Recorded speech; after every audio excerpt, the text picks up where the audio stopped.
IASമാരായ B അശോകിന്റെയും N പ്രശാന്തിന്റെയും suspension പിൻവലിച്ചു. 2 വർഷത്തിന് ശേഷമാണ് പ്രശാന്തിന്റെ സസ്പെൻഷൻ പിൻവലിക്കുന്നത്.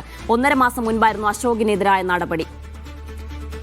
സേഫ് സെനുലാബ്ദീൻ ചന്ദ്ര വിശദാംശങ്ങൾ നൽകാനായി. സേഫ്, ബി അശോകിനെതിരെ ഉണ്ടായ സസ്പെൻഷൻ നടപടി നമ്മൾ ചർച്ച ചെയ്താണ്. സർക്കാരിനെതിരെ മാധ്യമങ്ങളോട് സംസാരിച്ചതിന്റെ പേരിലായിരുന്നു അദ്ദേഹത്തിന് സസ്പെൻഷൻ നൽകിയത്. ഇപ്പോഴത്തെ തീരുമാനം എങ്ങനെയാണ്? ഉത്തരവിറങ്ങിയോ? ഉത്തരവിറങ്ങിയിട്ടുണ്ട്. സസ്പെൻഷൻ പിൻവലിച്ചുകൊണ്ടുള്ള ഉത്തരവിറങ്ങിയിട്ടുണ്ട് ജീന. അതിൽ ഏറ്റവും പ്രധാനപ്പെട്ടത് 2 ഉദ്യോഗസ്ഥർ, 2 IAS ഉദ്യോഗസ്ഥരും സർക്കാരിനെതിരെ, സർക്കാർ സംവിധാനങ്ങൾക്കെതിരെ വിമർശനം ഉന്നയിച്ചതിന്റെ പേരിലാണ് സസ്പെൻഷനിലായത്. ജയതിലകുമായി ബന്ധപ്പെട്ട് പരസ്യമായ വിമർശനങ്ങൾ ഉന്നയിച്ചതിന്റെ പേരിലാണ് എൻ പ്രശാന്ത് സസ്പെൻഷനിലാകുന്നത്. അദ്ദേഹം പരസ്യമായി ഫേസ്ബുക്കിലൂടെയും അല്ലാതെ മാധ്യമങ്ങൾക്ക് മുന്നിൽ വന്നും പലതരത്തിലുള്ള വിമർശനങ്ങൾ ഉന്നയിച്ചിരുന്നു. പിന്നീട് ഓരോ കാരണങ്ങൾ പറഞ്ഞ് അദ്ദേഹത്തിന്റെ സസ്പെൻഷൻ നീട്ടുന്നതാണ് നമുക്ക് കാണാൻ കഴിഞ്ഞത്. ഏറ്റവും ഒടുവിൽ അദ്ദേഹത്തിന്റെ സസ്പെൻഷൻ നീട്ടിയത് മാധ്യമങ്ങളിലൂടെ സർക്കാരിനെ വിമർശിച്ചു എന്നതിന്റെ പേരിലായിരുന്നു. ബി അശോകിന്റെ കാര്യം അങ്ങനെ തന്നെയാണ്. ബി അശോകിന്റെ സസ്പെൻഷൻ സംസ്ഥാന സർക്കാർ ഇപ്പോൾ പിൻവലിച്ചിട്ടുണ്ട്. ബി അശോകും സംസ്ഥാന സർക്കാരിനെ പരസ്യമായി മാധ്യമങ്ങളിലൂടെ വിമർശിച്ചു. ഒരു മാധ്യമത്തിൽ ലേഖനം എഴുതി സർക്കാരിന്റെ പ്രവർത്തനങ്ങളെ കുറിച്ച് തുടർഭരണം ഉണ്ടാവരുത് എന്ന തരത്തിൽ ചില ലേഖനങ്ങൾ എഴുതുകയും ചെയ്തു. അതിന് ആണ് അദ്ദേഹത്തെ സസ്പെൻഡ് ചെയ്തത്. ഇങ്ങനെ 2 ഉദ്യോഗസ്ഥരുടെ സസ്പെൻഷൻ സംസ്ഥാന സർക്കാർ ഇപ്പോൾ പിൻവലിച്ചിരിക്കുന്നു. ബി അശോകിന്റെ 1.5 മാസം മാത്രമേ ആയിട്ടുള്ളൂ സസ്പെൻഷൻ പിൻവലിക്കാൻ. ഈ സർക്കാർ മാറി വരുന്ന സർക്കാർ അധികാരത്തിൽ വരുമ്പോൾ ആദ്യമെടുത്ത് തൊട്ടിൽ കളയുന്ന സസ്പെൻഷൻ ഉത്തരവ് തന്റേതായിരിക്കും എന്നാണ് അദ്ദേഹം അന്ന് പറഞ്ഞത്. അത് 18-ാം തീയതി അധികാരമേൽക്കുന്നു. എന്തായാലും ഒരു 20 ദിവസം കഴിയുമ്പോഴത്തേക്ക് അദ്ദേഹത്തെ സസ്പെൻഷൻ പിൻവലിച്ചിട്ടുണ്ട്.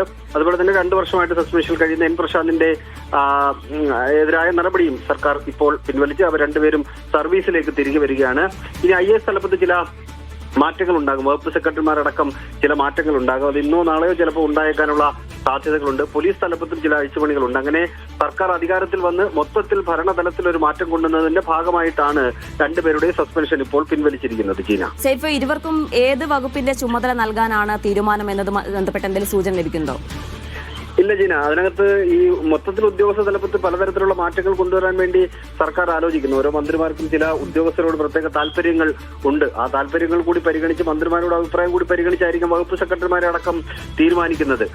കഴിഞ്ഞ UDF സർക്കാരിന്റെ മന്ത്രിസഭയുടെ കാലത്ത് പ്രിൻസിപ്പൽ സെക്രട്ടറിയായിട്ട്, ആഭ്യന്തരമന്ത്രിയുടെ പ്രിൻസിപ്പൽ സെക്രട്ടറിയായിട്ട് പ്രവർത്തിച്ച ആളാണ് എൻ പ്രശാന്ത്.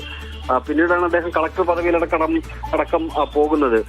അപ്പോ ഇനി അദ്ദേഹം അങ്ങനെ വല്ല പദവിയിലേക്ക് വരുമോ എന്ന കാര്യത്തിലൊക്കെ ഒരു വ്യക്തത വരേണ്ടതുണ്ട്. എന്തായാലും തീരുമാനിച്ചിട്ടില്ല. ഇവരെ ഏത് പദവിയിലേക്ക് കൊണ്ടുവരണമെന്ന കാര്യത്തിൽ തീരുമാനമെടുത്തിട്ടില്ല.